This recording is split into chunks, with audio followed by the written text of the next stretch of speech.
अस्सलाम वालेकुम, welcome to my channel खौफनाक कहानियाँ विथ माजिद। तमाम वीडियो अपडेट के लिए खौफनाक कहानियाँ विथ माजिद को सब्सक्राइब करके बेल आइकन को ऑन कर दें।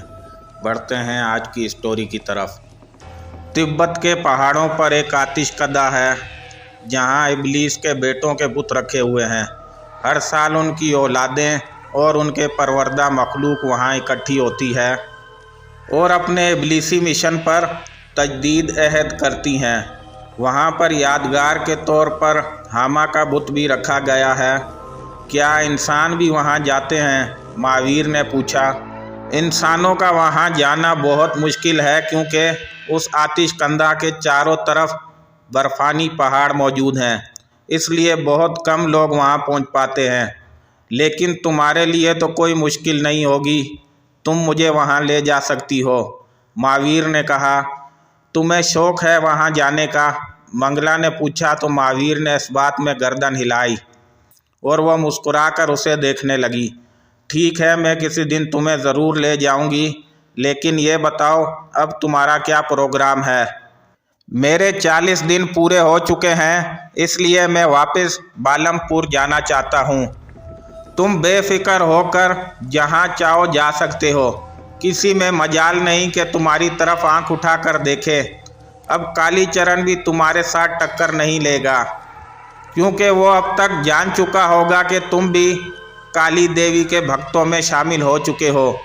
लेकिन इतना याद रखना कि हमारी मंजिल अभी दूर है और मैं जल्द तुम्हें दूसरा सबक बताऊंगी। बालमपुर में आज जैसे होली का दिन था। महावीर 40 दिन का चिल्ला मुकम्मल करके अपने गांव लौटा था और गांव वालों ने उसका वल्हाना अंदाज में इस्तकबाल किया। मंदिर में लोगों का हजूम जमा हो चुका था जो महावीर की एक झलक देखने के लिए बेताब थे और महावीर बड़े पुजारी शंकरलाल के साथ मंदिर के चबूतरे पर खड़ा लोगों की मुस्कुराहटों का जवाब दे रहा था। तुम्हें तुम्हारी दुनिया मुबारक हो महाराज, एक मानूस सी आवाज़ उसके कानों से टकराई तो वो मुस्कुराया और उसे यकीन हो गया कि आसपास ही कहीं मंगला उसे देख रही है। फिर वो अपनी मामूल की ज़िंदगी पर लौट आया और मंदिर में पुरोहित की हैसियत से अपनी जिम्मेदारियां संभालने लगा। मंगला के मशवरे पर उसने मंदिर के तहखाने की सफाई करवाई और उसे अपने लिए मखसूस कर लिया, जहां उसने देवी देवताओं के साथ काली का एक छोटा सा मुजस्मा रखवा दिया था। मंदिर का बड़ा पुजारी शंकरलाल अब उसके मामलात में दखल नहीं देता था क्योंकि वो खुश था कि अब महावीर देवताओं के रास्ते पर चल पड़ा है। एक रात तहखाने में काली का जाप करने के बाद वो वापस अपने हुजरे की तरफ बढ़ा तो अचानक उसकी नज़र किसी लड़की पर पड़ी जो मंदिर की राहदारी पर खड़ी उसे देख रही थी।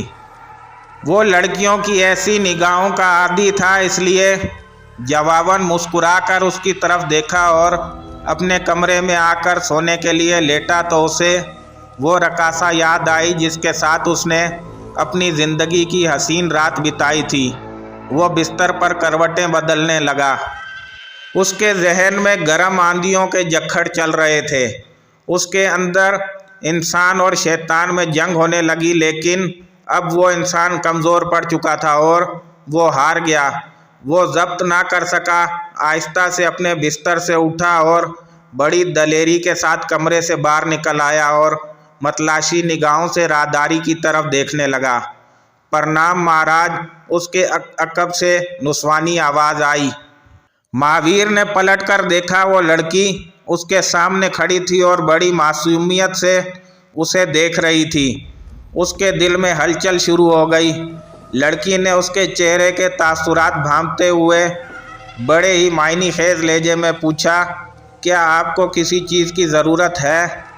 हाँ, महावीर ने बेखुदी में आलम में जवाब दिया। आपकी सेवा करना मेरी खुशकिस्मती होगी। वो उसे मुसलसल घूरे जा रहा था। फिर पाप और पन का तस्वर उसके जहन से मिट गया क्योंकि अपने साथ साथ उसे देवी को भी तो खुश करना था। कौन हो तुम और कहाँ से आई हो? मेरा नाम प्रेमा है और रामगढ़ से मंदिर मन्नत के लिए आई हूँ। तुम बहुत खूबसूरत हो। महावीर ने आहिस्ता से कहा तो उसने शर्माकर नज़रें झुका ली। तुमने बुरा तो नहीं माना? प्रेमा ने नफ़ी में सर हिलाया। नहीं।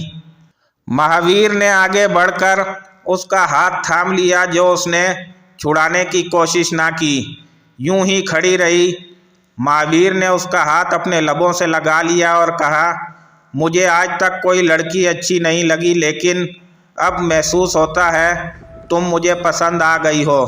महावीर उसे झूठ बोल रहा था, क्योंकि आज झूठ बोलना ज़रूरी हो गया था और इस झूठ का एहसास प्रेमा को बिल्कुल ना हो सका। वो यूं ही मशहूर खड़ी रही।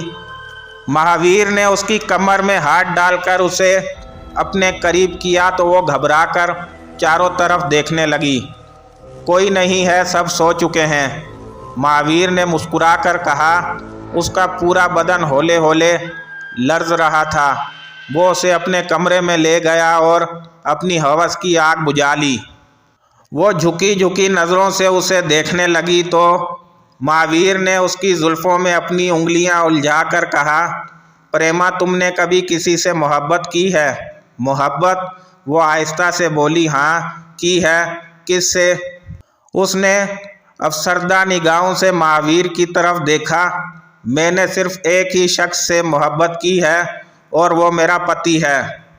महावीर उछल पड़ा और वो ऐसे पीछे हट गया जैसे उसका हाथ बिजली की तार पर आ गया हो। प्रेमा ने उसके कदमों में गिरकर उसके पैर पकड़ लिए और रोते हुए कहा, महाराज, मैं एक गरीब औरत हूँ, मुझ पर दया कीजिए। मेरा शौहर 5 साल से एक झूठे केस में अंदर है, उसकी रिहाई के लिए प्रार्थना कीजिए। तुमने यह सब मुझे पहले क्यों ना बताया?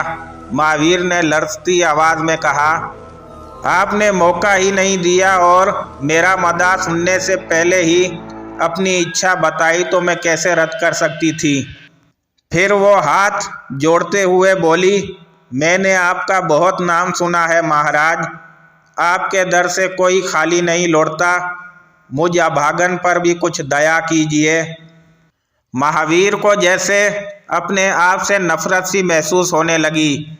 गलाजत की जिस दलदल में वो सर तपाऊं उतर चुका था, उसके दाग मिटाना उसके लिए आसान ना था।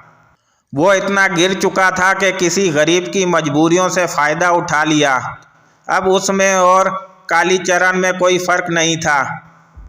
वो नदामतों के बोझ तले सिसकता हुआ प्रेमा को मेहमान खाने तक छोड़ने के बाद वो वापस पलटा तो टटक कर रुक गया, क्योंकि सामने शंकरलाल खड़ा था, जो गुस्सीली नज़रों से घूर रहा था। क्या हो रहा है यह सब? महावीर ने घबराकर नज़रें झुका ली। हमने पूछा है कि क्या हो रहा है यह सब, शंकरलाल धाड़ा। महावीर की आंखें भर आई और वो घुटनों के बल बैठ गया और रोते हुए कहा, महाराज, मैं तो आपकी खातिर देवी देवताओं का दान हासिल करने के लिए घर से निकला था, लेकिन वहाँ जाकर पता चला कि देवता कुछ भी देने से पहले हम इंसानों से बलिदान मांगते हैं। मेरे पास उन देवताओं को देने के लिए कुछ भी ना था, इसलिए मैंने अपनी पाकीज़गी और सच्चाई का बलिदान दे दिया है। अब मैं वो महावीर नहीं रहा हूँ। वो धाड़े मार मार कर रोने लगा। वो घुटनों के बल बैठा रोता रहा। शंकरलाल ने हकारत से उसे घूरा, फिर अपना मुंह दूसरी सिमत फेर लिया। महावीर ने नज़रें उठाकर देखा तो शंकरलाल जा चुका था। उसने महावीर से बात करना भी गवारा ना किया और अपने हुजरे में जाकर दरवाज़ा बंद कर लिया। महावीर का सीना उस वक्त बेकसी और बेचारगी से फटा जा रहा था।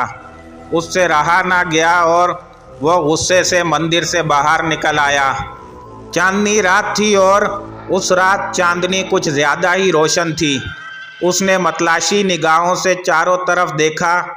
अब उसे ज़िंदगी की ख्वाहिश ना रही थी। उसने कुछ ना ओढ़ा, चुनाचे जिस्म में सर्द लहर दौड़ गई।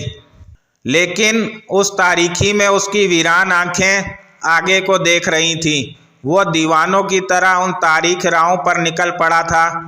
कोई कुव्वत थी जो उसे आगे बढ़ने पर मजबूर कर रही थी। तुम इंसानियत से गिर चुके हो, तुम्हें अब जीने का कोई अधिकार नहीं है। तुम इस आलम से नाता तोड़ लो, आगे बढ़ो, किसी खाई में खुद को मिटा दो, ये बहुत अच्छा वक्त है। किसी को कुछ पता ना चलेगा। उसके अंदर के आदमी ने सरगोशी की। वो आगे बढ़ा और फिर चलते चलते वो रुक गया। उसे महसूस हुआ जैसे कोई अनदेखा वजूद उसके साथ चल रहा है। वो तेज़ी से कदम बढ़ाने लगा और फिर टटक कर रुक गया क्योंकि सामने मंगला खड़ी थी। उसने गुस्से से एक नज़र मंगला की तरफ देखा और फिर उसे नज़रअंदाज करके आगे बढ़ने लगा। क्या मरने जा रहे हो? मंगला ने उसके पीछे आवाज़ दी। हाँ, मैं मरने जा रहा हूँ, महावीर ने तेज़ लहजे में कहा। हाँ, आज ही रात मैं अपना खात्मा कर लूँगा। अब मैं ज़्यादा बर्दाश्त नहीं कर सकता। मैं शिद्दत कर्ब बल्कि अज़ाब में मुब्तला हूँ मंगला। मुझे किसी पल चैन नहीं, मैं पागल हो जाऊँगा। मंगला गुस्से से उसकी तरफ घूम गई और कहा, लेकिन मैं तुम्हें इसकी इजाज़त नहीं दे सकती। लेकिन क्यों? महावीर ने चीख कर कहा, ये ज़िंदगी मेरी अपनी है। अगर मैंने इसे ख़त्म करने का फ़ैसला किया है तो तुम कौन होती हो रोकने वाली? जवाब में मंगला मुस्कुरा दी। मैं और तुम जुदा तो नहीं हैं। मैं तुम हूँ और तुम मैं हूँ। इतनी जल्दी मरने की ख्वाहिश के आगे सर झुका दिया। महावीर, अब तुम मेरी नज़रों में हो।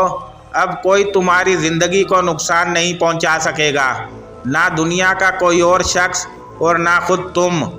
महावीर हैरत से उसे देखने लगा। अब उसे मंगला से खौफ महसूस हो रहा था। वो अपने आप को एक बेबस शख्स महसूस कर रहा था, एक कैदी जो ना हंस सकता था और ना रो सकता था, जो ना फैसला कर सकता था और ना इरादा रख सकता था। महावीर, तुमने कोई पाप नहीं किया बल्कि एक बेमुराद औरत को बामुराद कर दिया।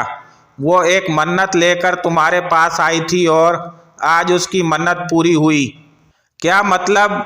महावीर ने उसे सवालिया नज़रों से पूछा। वो अपने पति की रिहाई के लिए तुम्हारे पास आई थी और कल उसका शौहर रिहा हो जाएगा क्योंकि असल मुजरिम कल पकड़ा जाएगा, मंगला ने कहा। क्या तुम उसे रिहाई दिलाओगी? हाँ, वो मायने खेज अंदाज में मुस्कुराई, क्योंकि प्रेमा ने तुम्हें खुश किया था और जो तुम्हें राज़ी रखेगा मैं उसकी मन्नत पूरी करूँगी। फिर वो उसके करीब आई। ज़रा सोचो महावीर, जब उसका शौहर उसके पास लौट आएगा तो वो कितनी खुश होगी। ये सब तुम्हारी वजह से हुआ, इसलिए वो तुम्हें अपना देवता मान लेगी। वो तुम्हारे चरण धोकर पीना चाहेगी। वो तुम्हारी पूजा करना शुरू कर देगी। उसका मन करेगा कि वो एक बार फिर तुम्हें अपना आप पेश कर दे ताकि वो यूं ही हमेशा बामुराद होती रहे। महावीर ने गौर किया तो उसे एहसास हुआ कि मंगला और इब्लीस की पुरस्रार कुव्वतें उसे घेर घार कर गुनाहों की तरफ लाना चाहती हैं। उसने बेबसी से मंगला की तरफ देखा। ठीक है, मैं तैयार हूँ, लेकिन मेरी एक शर्त है। कैसी शर्त?